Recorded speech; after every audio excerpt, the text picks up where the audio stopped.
Eu converso com o jurista Lênio Streck. Em primeiro lugar, Lênio, obrigado por atender o convite da TV Novo Tempo. Obrigado pelo convite. Ok. Lênio, vou começar te perguntando sobre os fatos mais recentes.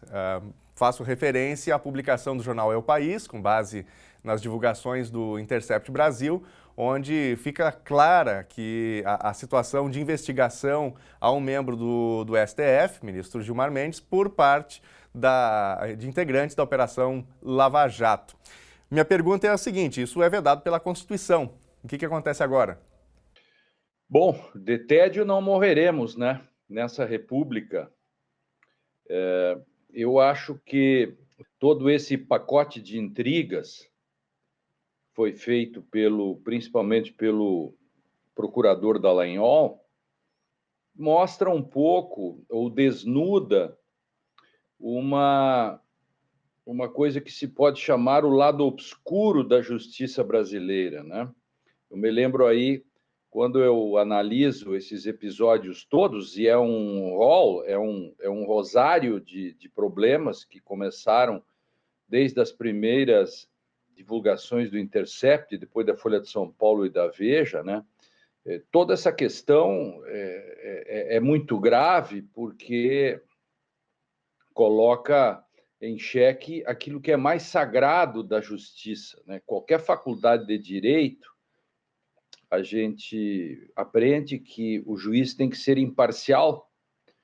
O promotor necessariamente não precisa ser imparcial, embora, na minha opinião, o Ministério Público tem que ter um mínimo de isenção, o que, obviamente, o procurador Dallagnol não teve, porque o procurador Dallagnol pessoalizou e, a partir disso, não mediu esforços.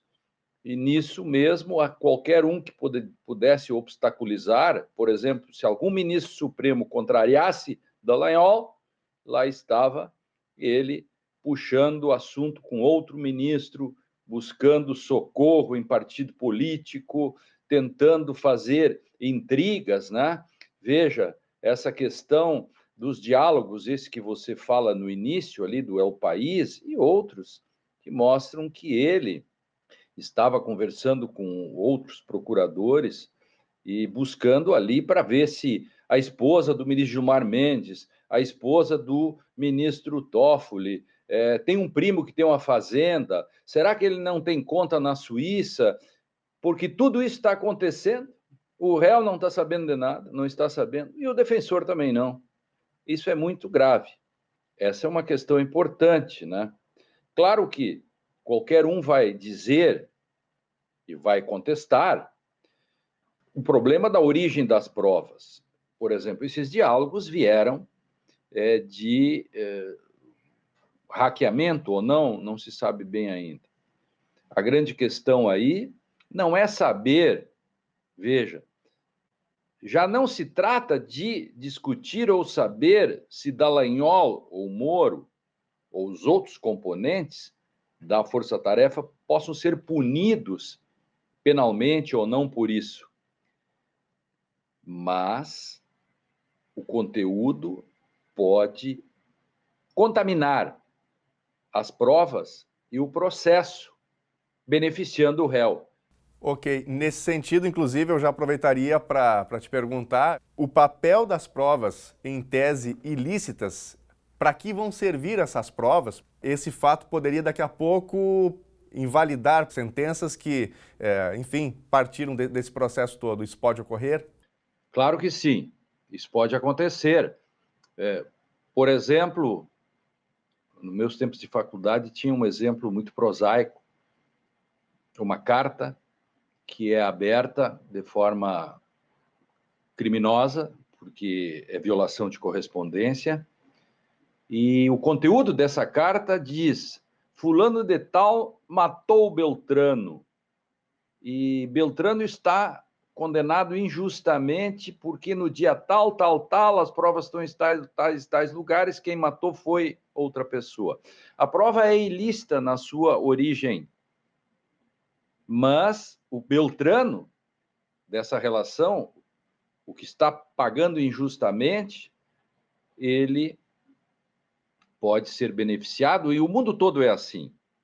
Agora, não vai se poder, e essa é a questão bizarra até, né?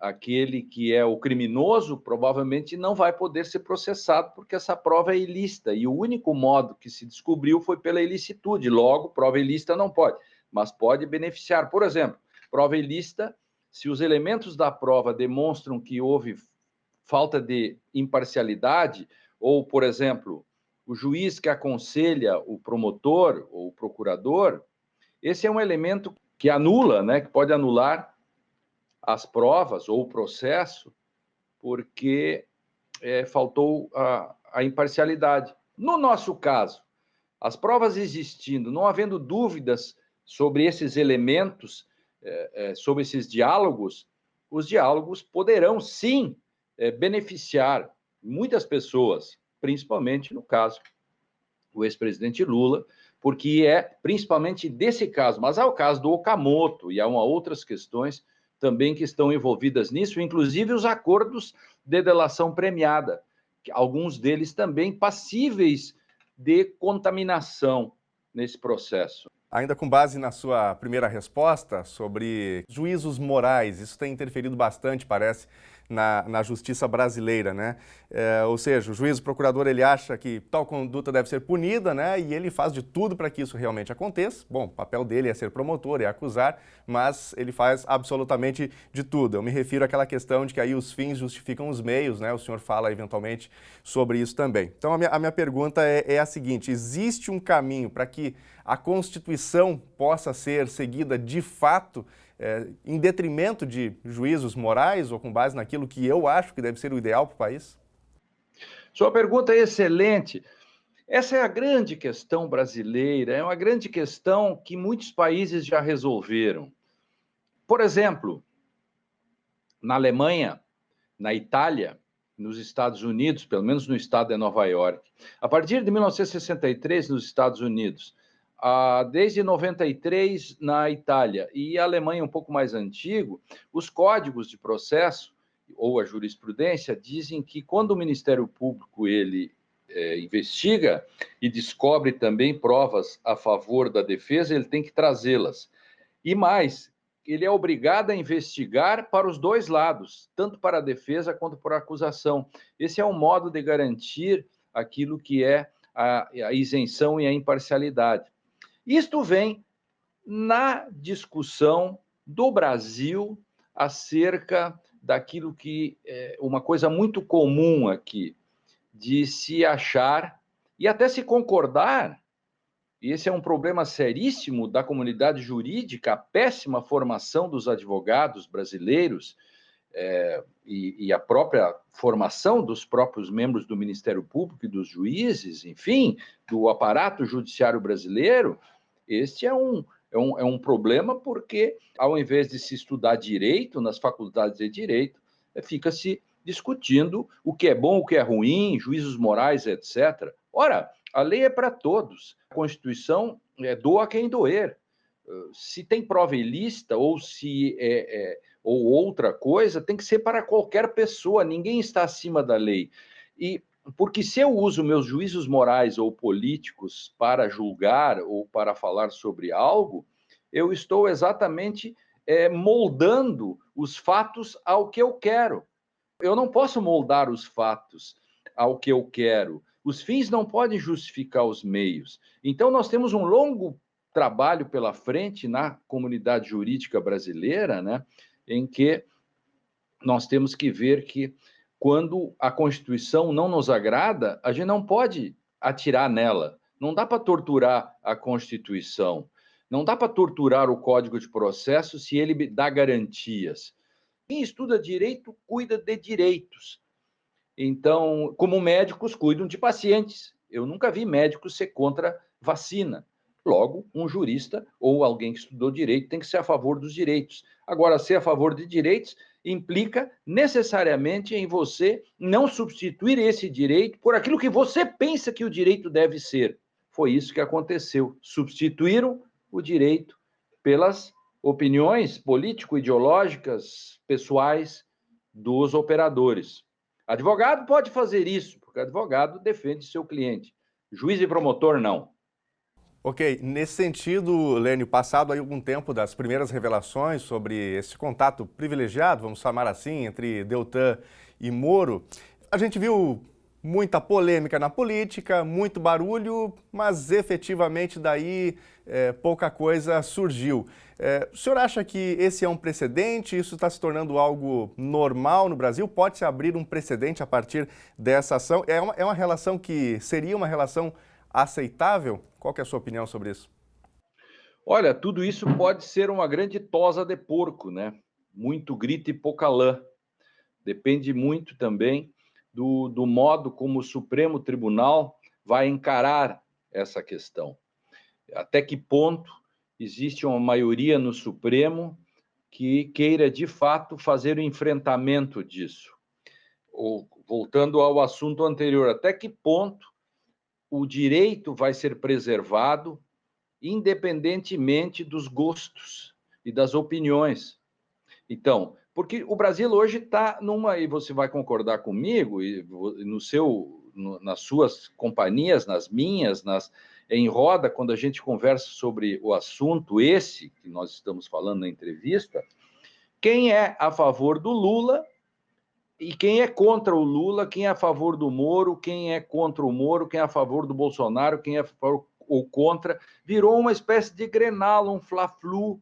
Se o Supremo Tribunal grenalizar essa questão toda, vira uma tosa de porco. Um gritedo e não sai lã nenhuma, e essa questão da parcialidade vai ficar escondida debaixo do tapete.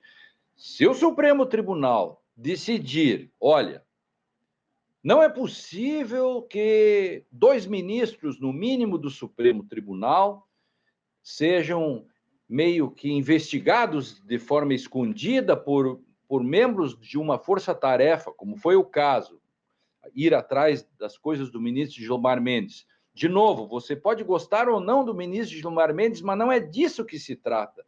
Gente, como é difícil no Brasil, né, a gente conseguir discutir coisas do direito, porque se a gente gosta, é bom, se a gente não gosta, é ilegal. Quer dizer, legal e ilegal virou uma questão de gosto. Então, se o Supremo Tribunal conseguir superar e dizer, olha, doa quem doer, nós temos que olhar para o futuro para que quando alguém, inclusive você, eu ou qualquer pessoa, quando vai responder um processo, quer ser julgado por um juiz que não pré-julgue.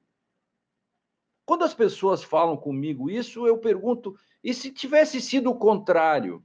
Se o advogado se tivessem descoberto que o advogado tivesse de conluio com o juiz e o réu seria absolvido, as pessoas iriam querer expulsar o advogado e o juiz do Brasil. Ah, mas que foi para a condenação de alguém que a gente não gosta, que é o caso do ex-presidente Lula. Tenha certeza você que se for um caso com Bolsonaro ou com Temer, e aliás eu fui um dos poucos que disse que quando Temer foi vítima de prova ilícita, eu logo disse, Temer foi vítima de prova ilícita porque prova ilícita não é para amigos e inimigos, ela é da Constituição. Se Bolsonaro um dia tiver um problema como esse, estarei o primeiro, e já disse isso outro dia na televisão aqui em Porto Alegre, eu serei o primeiro a dizer que o devido processo legal não pode ser negado, nem a Lula, nem a Bolsonaro.